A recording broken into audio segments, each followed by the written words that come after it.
Okay, so let's first look at if you haven't practiced this yet, let's look at coming from seated to lying down on the floor.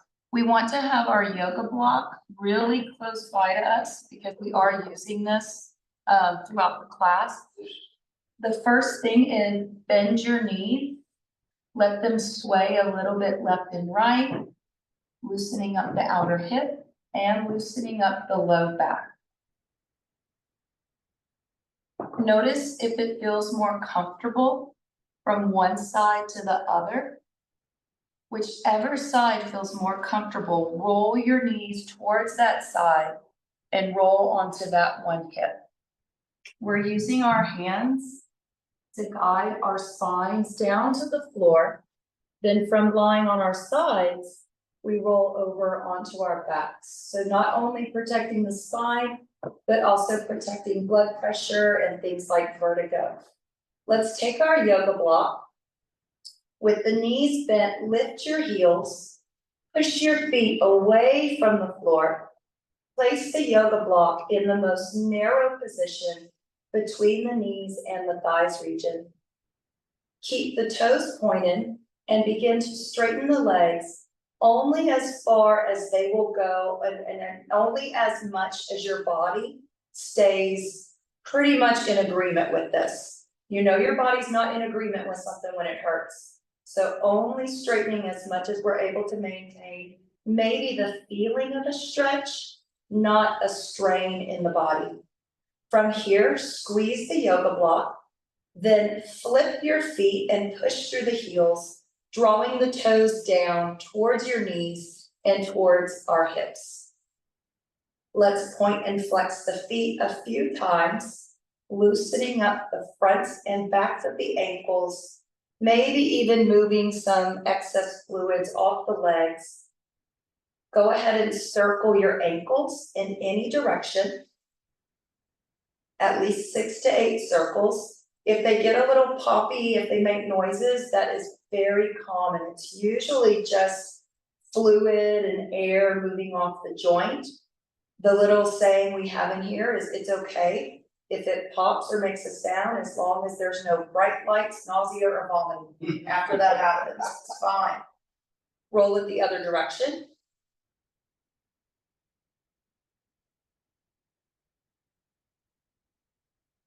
Let's come back to the point and flex. So first thing we always do is we work on mobility before we do a lot of weight bearing on our bodies. Keeping the block between the knees, let's point our toes and bend the knees, then lower the toes down to the floor. Once the toes are safely touching, drop your heels, feet are flat to the floor.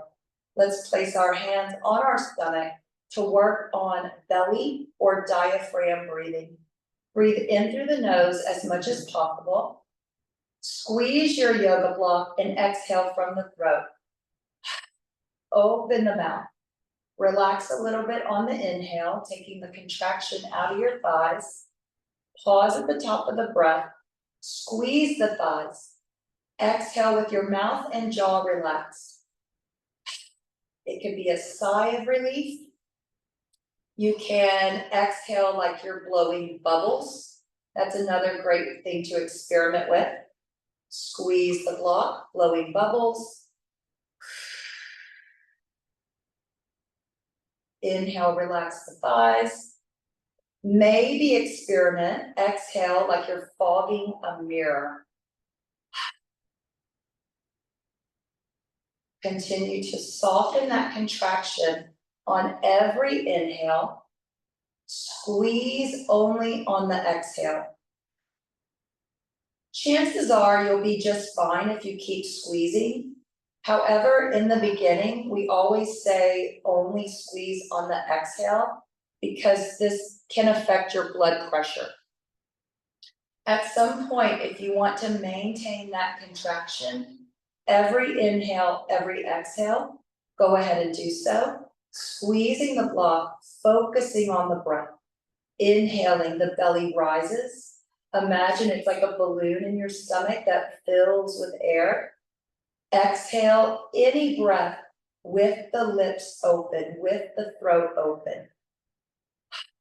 craniosacral connection. The more we relax our jaw, the greater the potential is to relieve tension in your back and hips. Inhale, one more. Keep squeezing, exhale. Let's take our arms up as we inhale. Imagine you're painting the ceiling, and now sweep the hands back behind you and overhead. Inhaling, bring the arms up. Exhale, press the hands down beside the hips. Inhaling, arms come up. Exhale, sweeping back, stretch from the armpits and the side ribs. Exhale, lift fingers to the ceiling. Exhale, palms down to the floor. Inhaling, moving a few more times through this. We're warming up through the shoulders, rotator cuff, all the muscles that connect to the middle and upper parts of the spine. Warming them up, preventing injury. The next time you have your hands down on the floor next to the hips, keep them right there. Lift your toes and walk the heels back as far as they will go, making sure that the knees feel okay with this. This is a deep knee bend, and we're getting ready to go into weight bearing, putting pressure on the bone. From here, dig down into your heels, lower the feet. On the next inhale, push your hands and elbows down into the floor, push down into your feet, and then lift your hips. Keep squeezing with the inner thigh. It's not a pelvic thrust. It's not a good old Jane Fonda squeeze. Don't squeeze your buttocks too much with this. Instead, squeeze your inner thighs, and imagine if you lift your toes, you're digging straight down into your heels to get that lift. When you're ready, find the breath again. Big inhale, stay lifted. Exhale, lower the hips down. Find the next inhale, push down into the feet, squeeze the block, and lift with the inhale. Pause at the top of the breath. Exhale, bring it down. You're welcome to hold at the top of the breath. I know there's a lot of emphasis out there on not holding your breath. By all means, you don't want to hold it until you get dizzy and pass out, but you can hold it a little bit. This can actually help to strengthen different types of lung capacities. It's an actual breathing technique in yoga when you hold your breath. It's known as kumbhaka. It can be very calming to the nervous system. It has the potential to relieve stress in the body, and if you alleviate stress, you alleviate muscle tension. Let's do at least a couple more lifting and lowering with the breath, remembering not to squeeze the buttock muscles. All of us have strong butts. I have a strong butt and I cannot lie. You can, don't squeeze too much. It'll jam your low back. The next time your hips are down, squeeze that block, lift the heels, and only begin to lift your left leg until it's parallel to the floor. Then lower it down, toe taps, lift the other leg, tap it down, keep lifting, inhale, lift, exhale, lower. Inhaling, lift, exhale, lower. Keep that rhythm of lifting and lowering. So we're just really priming the hamstring muscle a little bit more. Priming the quadricep just a little bit more. Waking up those muscles before we put too much more weight into the bones. Let's do one more on each side. Even it up. Take your sweet time with it. Another saying we have in here, no one ever said I moved so slow with so much awareness that I got hurt. I've never heard that. When you're ready, lower both feet. Let the knees sway a little bit left and right. Notice that you can continue to hold on to the block, maybe just shifting through your feet with that gentle sway.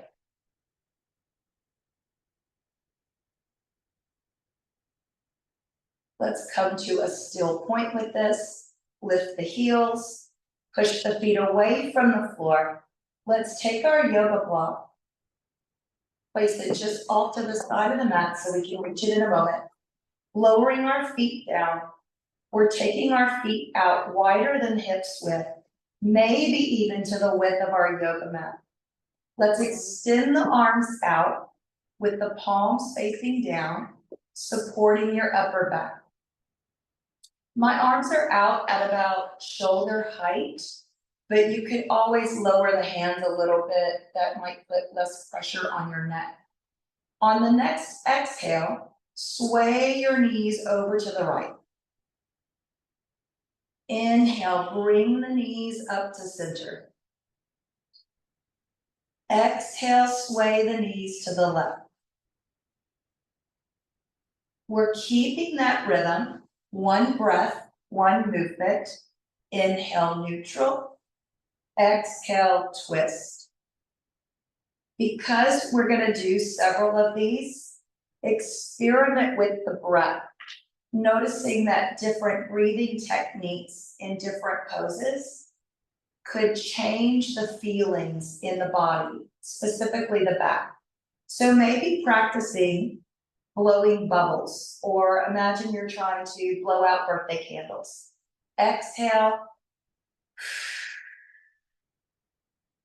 Inhaling center. Exhale.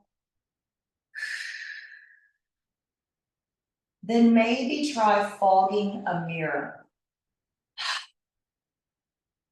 In children's yoga, it's the fire-breathing dragon. We're all just big kids anyway, right? We're all just big kids at heart. I hope so. Now notice which side feels more comfortable in the twist, and we'll roll all the way over onto that side. From a side lying position, let's find our hand in front of us, seeing that hand so the brain understands spatially where the parts of the body are. Then we can press into the floor and slowly come up, respective to blood pressure.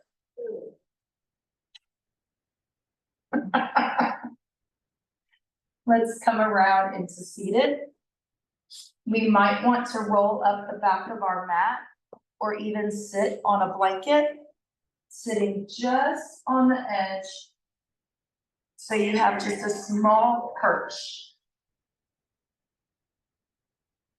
Take your yoga block and place it between the knees and the thighs. As we look ahead at the mirror, we can see that our ankles are the same distance apart as our knees. If your feet are more narrow, that's a sign that you're losing internal support, you're losing spine support, and it's creating more tension on your hip and your back. So better to have the feet the same distance as the block, or even just a little bit wider, like that much, just a little bit. From here, let's slide our hands back, making sure that the fingertips face forward or a little out to the side. Just a friendly reminder, it's not wrong to turn your hand back. That's an essential range of motion.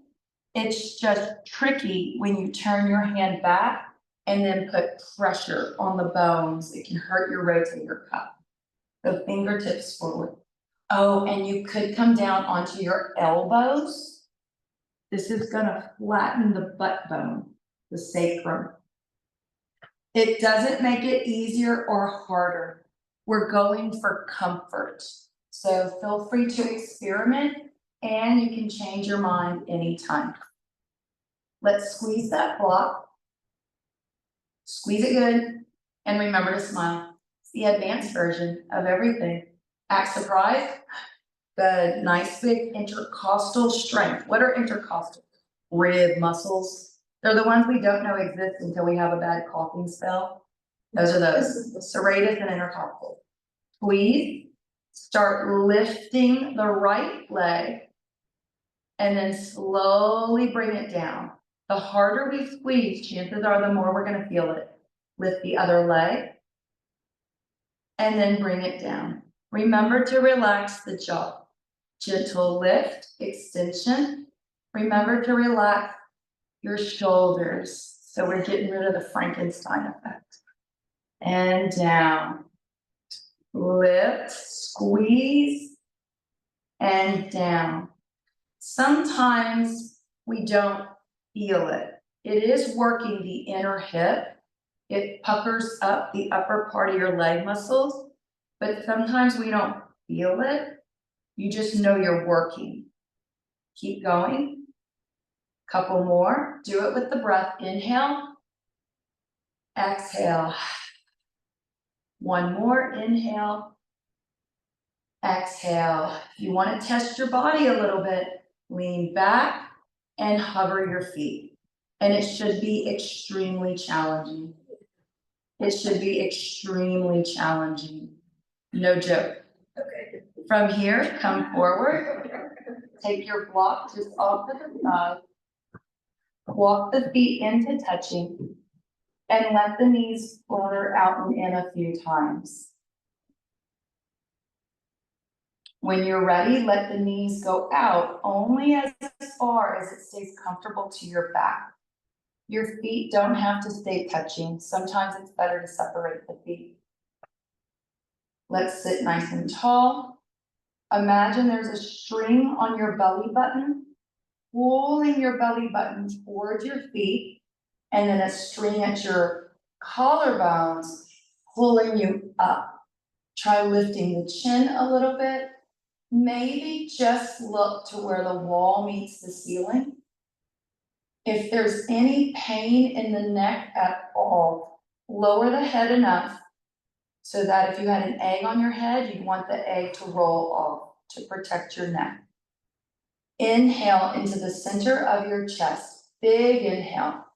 Bow out your chest. Think about like a proud bird doing a strut or a chicken. Exhale, relax a little. Inhale. Did anyone get a visual with that? Chicken strut. It improves your posture. It's the quickest way to improve posture. Like your posture is poor. Do a chicken strut. All right, fixed it. Relax. One more. Inhale. And exhale. Let's extend our legs out just a little bit. The more we straighten our legs, the more it's going to pull on our low back. It's for everyone's body. So if you start to feel, as the legs extend out, if you start to feel this happening, that's a sign that they're extended too far. It's straining the back. So at any time, you can keep this very deep bend in your knees. More important to keep the spine neutral so that you're weight bearing on your vertebra than to round it and compress your disc. So stay tall, nice and tall. Let's take the hands onto the sides of the thighs, pull the toes up, and lift one heel without the block. Good. Lower it down, lift the other heel. Lower it down, keep that rhythm. You don't have to do it with the breath. Instead, please take a look at our knees and our feet. Let's look at them. Preferably, the knee is going to angle in a little bit and take your heel out to the side. You're rotating, not with the foot at all. There's no ankle movement at all here. It is strictly from the femur or the larger thigh bone when you do this. Find your breath. Inhale and exhale. Inhale and exhale. One more, each side. Inhale, exhale. Let's add on to this. Inhale, lift, kick it out, bring it to center and down. A little bit out to the side, kick it out, center and down. Keep that rhythm. Extension with a little kick out to the side. So we're having the tiniest abduction movement, outer hip strength. It's possible for muscles to get tight, but not strong. So we're working on strength with your outer hip. All right. If you want to add on, opposite arm, extension and down. Extension and down. That would be the next step. Extension. We're going to take it slow. It's called linear stacking. We're going to stack the movement so the body isn't taken too quickly by surprise with any new movements. All right? Now, option 2. Both arms come away. So you have a kick extension, bring it to center. Kick extension, bring it to center. You might start feeling this just in different parts of your body. If you feel it in your ear, you're doing it wrong. Should you feel it in your hips? You might feel it in your back. We are working back muscles. Let's do one more on each side. Absolutely no rush. If it feels like work, fantastic. That's what we want. Extension and down. Okay, come forward, let the spine round this time. Legs are as straight as they want to be. Let your feet relax. We're not going to get nitpicky with what the ankles and feet are doing. Inhale, big breath, and then exhale, fold forward like a rag doll. Just relax. Inhale, a little bit of a lift so the stomach can move with the breath. And then exhale, pull the stomach muscles in. Inhaling, small lift. Big smile. Exhale, relax. Big inhale. Exhale, relax. Okay, with that low back limbered up a little bit, we'll come up to seated tall. And now let's refine this a little bit. Legs are going to be at any length. So again, we're checking in case we want to have a bigger bend in the knees. And we can always sit up higher on that perch also. Looking straight ahead, we want to see that we have a straight line coming out of your right hip. Let your left leg hang out. Just let it go. Let it do whatever it wants. Just let it go. Yeah. Pull the right toes in. You could always take your hands around your right thigh and pull back on the bone. This is just so the body gets like a little extra encouragement to stay connected. From here, lean back a little, but not too far. You're flying Spirit Airlines. Not people who travel know, they're like, oh, we're not even going back at all. All right, surprise. Lift your ribs. From the hip bone, hover the heel just 1 inch. The higher you go, greater the probability you're going to bypass the tiny muscles we're trying to strengthen. So this is no time to be a rocket. Keep it really low. Try rotating your thigh in. When you first start doing this, it can feel very challenging. It feels challenging a year later. 10 years later, it's still challenging.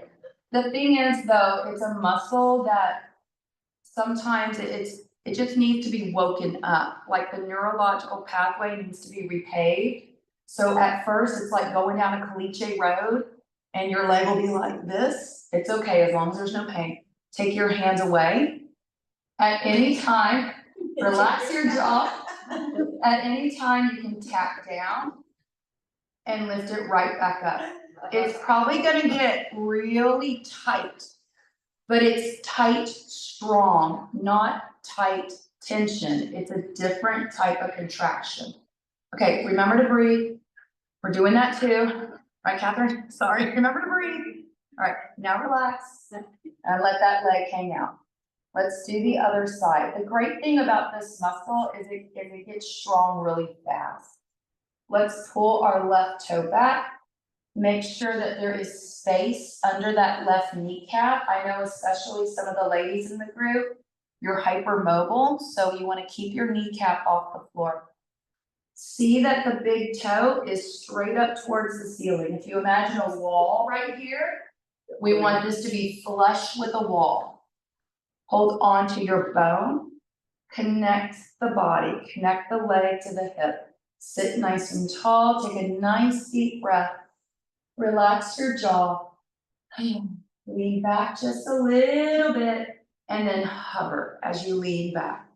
The smaller the lift, probably the more optimal, the more you're gonna get out of this. You're gonna optimize the movement if it's a smaller lift. You can keep holding on, supporting the body. Trust me, this is just, it's all in your head that your hands are supporting. I'm supposed to lie. Okay.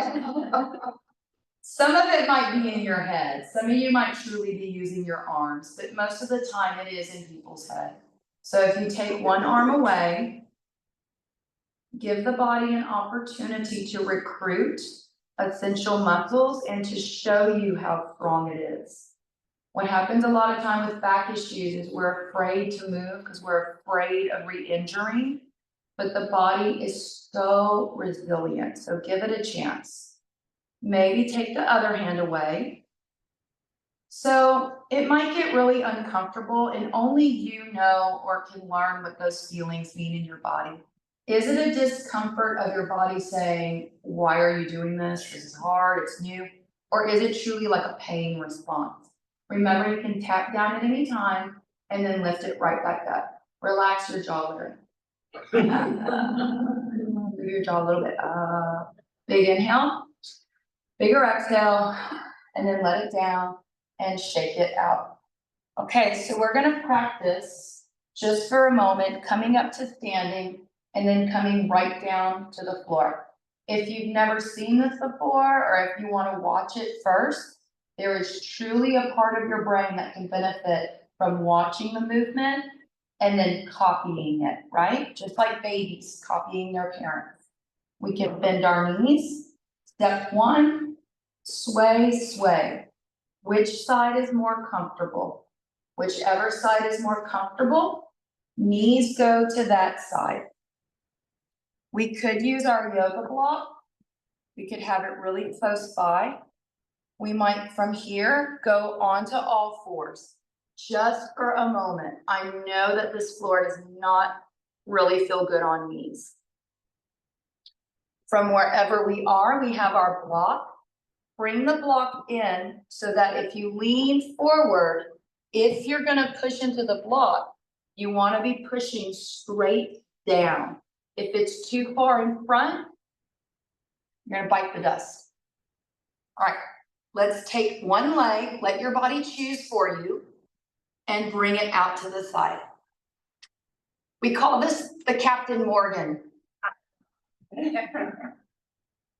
All right, one hand on the thigh, one hand on the block, tuck the back toe, lean at a diagonal, push down and come up, and then make your way to standing. Did it, did it. Okay, take the block between the knees and the thighs. It's a little bit of standing movement, and then we're gonna come right down to the floor. Looking straight ahead, the knees and the ankles are the same distance apart. Let's open the palms. Inhale, sweep the arms overhead. Reach, extended mountain. Option to look up to where the wall meets the ceiling, rocking forward and back on the soles of the feet. If you like, if you want to experiment a little bit today, shift forward and lift the heels just enough to swipe a credit card under the feet. Holding that tiny lift in the heels, take a big breath, the chicken breath. Inhale in your chest. Reach, drop the heels. Inhale, knees are bent, your hips are flipped back. You are really doing the chicken. Okay, do the chicken. Inhale, exhale, sweep it back and around. Palms are facing up. You're reaching forward. Start sitting the hips back. Imagine someone just dropped ice down the back of your shirt. Whoa. Good, and now sit back. So we're working with a supported standing back bend, promoting neutral spine. When you're ready, hands come to the thighs. Pull the elbows back in by your waist. It is the chicken movement. I've told y'all this before. It's like, okay. Slide the hands down without putting pressure on the knees. So really, don't even touch the knees.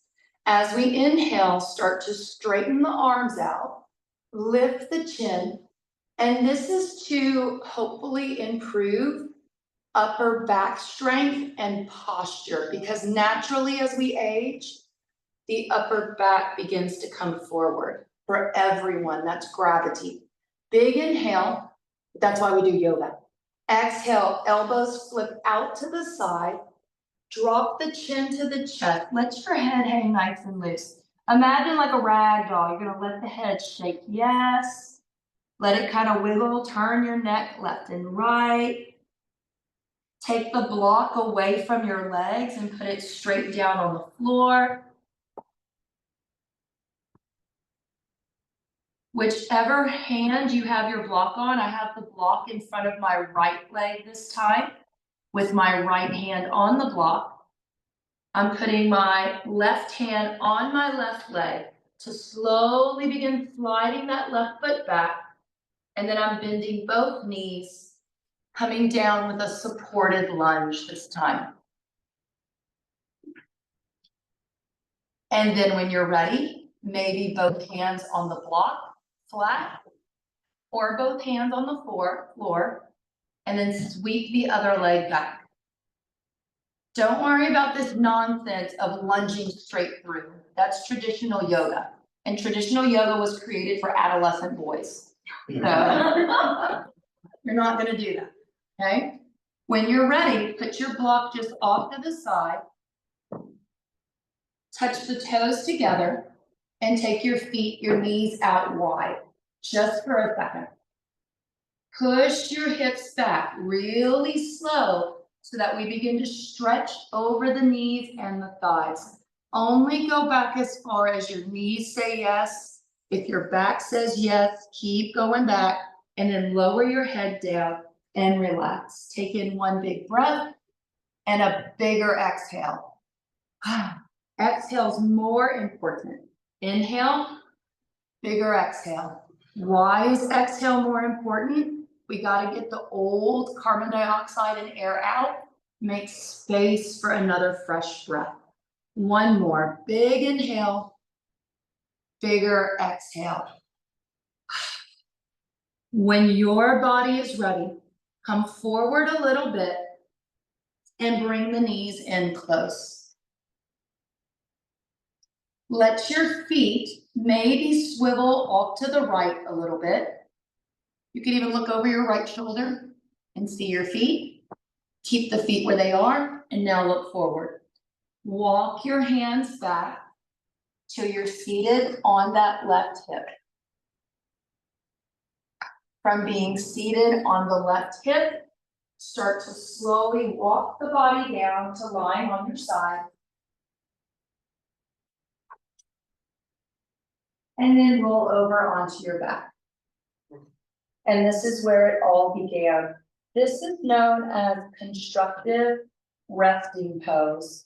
For most people's bodies, it is one position where we have minimal amount of pressure going up and down your vertebral column. There is counter pressure pushing onto the back of the spine, but it's not hitting you up and down the spine like when you're seated. You could always let your knees sway a little bit again as we're moving into the last 5-6 minutes of class. We just want to work out any sensations in the body. So really you can do any movement you want here. I like to do a little bit of a corkscrew movement. You can let your knees go to the left and then reach both arms over to the right. Inhale, hands to center, knees to center, knees to the right, both arms to the left. Matching the breath to the movement. Inhale, center, lungs are nice and open. Exhale, twist it, squeezing. Little added detox benefit here. Inhale, center. Week 3 out of 6 classes. That means we work with chakra 3, which means we work with the waistline, the stomach, the solar plexus, and your liver today. Inhale, center. Exhale, twist. Take your time to even this out on both sides. Absolutely no rush. Once you feel that this is evened out, you could draw both knees into the chest, resetting the low back and the hips to neutral, holding on to the sides of the thighs or behind the knee joints. If there's any other movement intuitively that your body is craving, go ahead and give into that. Surely we all have very different routines, really different lives.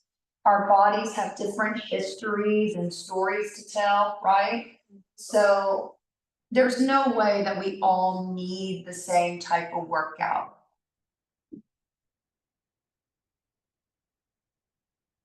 You can keep moving. You don't have to be still during the last few minutes of class, but if you know that you prefer to practice stillness during our guided meditation, you can. Of course, at any time, if there's an impulse to move, make that space between awareness of the impulse and then knowing you have a choice. Do I stay with this feeling and just watch it? Or do I act on this feeling?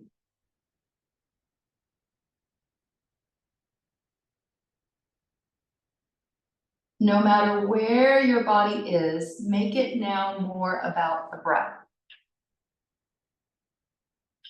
So we're going to peel away at some layers of awareness, reminding ourselves, I am not my body. There's really no such thing as my leg, my back. This big potato sack of flesh that our soul is using to hurl through the universe, it's on loan. So it's the back, the body, the knee, just a little more objective with the physical form. Become aware of the breath. Inhaling, that's initiation of the life force.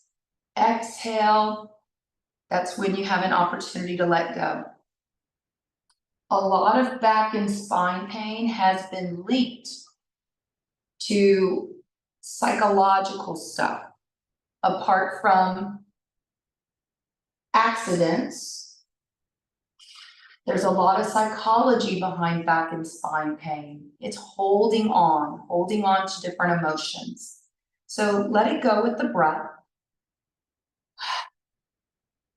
And you don't have to let it all go. Your body might say, I'll let go a little bit today. That's okay. Letting go is the practice of aparigraha.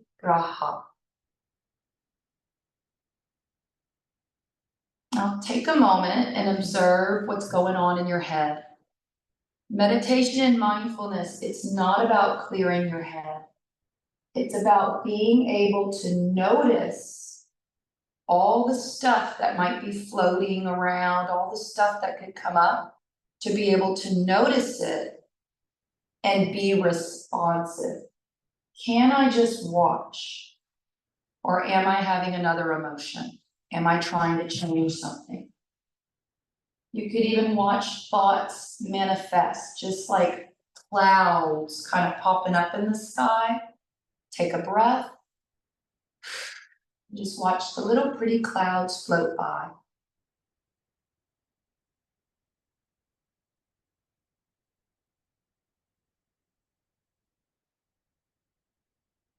Become aware of the part of you that is able to see the thoughts, the watcher, the observant part of us.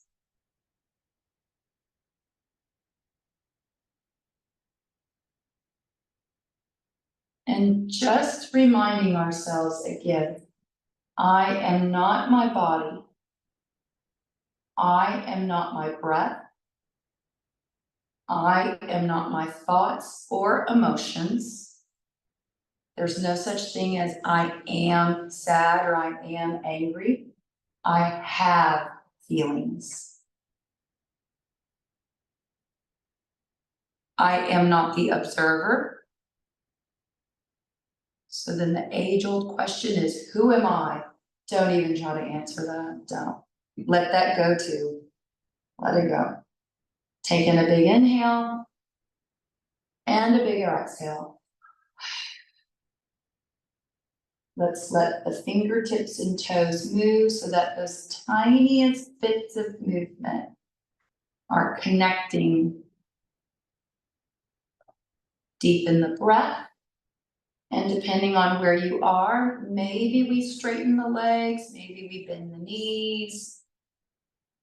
You might want to stretch out like a stick or hug the knees deeper to the chest. Anything goes here.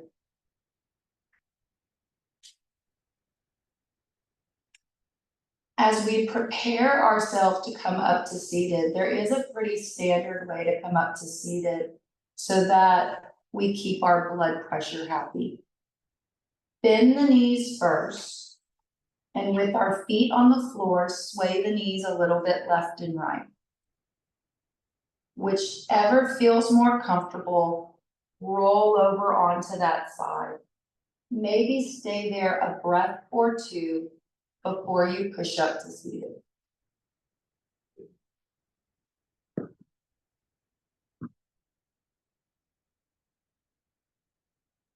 Chakra 3, or the energy of the stomach and solar plexus, in yoga psychology, regulates our perception of self. And how are we projecting our character out onto this plane of consciousness? Let's work with it with acupressure points. Take your middle fingers and hook them together, imagining they're like links in a chain. Bring it in front of your stomach and pull without breaking that link. Sitting nice and tall, let's take in a deep breath. Let it go. At least 2 more. Exhale like you're blowing bubbles or making the sound ooh.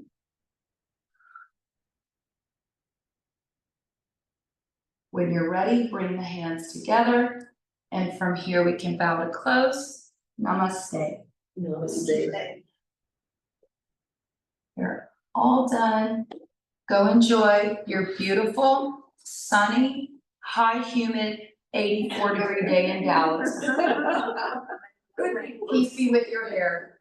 No wind, no rain. That's right, no wind, no rain. No rain. You sense like your toes straight up. I have 90-degree, 40-degree Yeah, running, so I'll be boy. it's sometimes it's just a little tightness in the Achilles. It could be a tendon, it could be a ligament, it could be muscles, but it's good to practice it when you're not standing up first. Practice stretching your ankles before you put pressure on the bone, because as soon as you put pressure, the muscles are going to tense to support you. I don't know about that. I don't have as much experience in yoga therapy with like, well, I have experience with like arches but bunions being connected more to the bone structure of the feet, kind of a specialty thing. It's not good idea. But I know we do recommend the yoga toes, or if you just take the toe dividers that they use when you get a pedicure. We recommend that you put those on, just don't walk with them.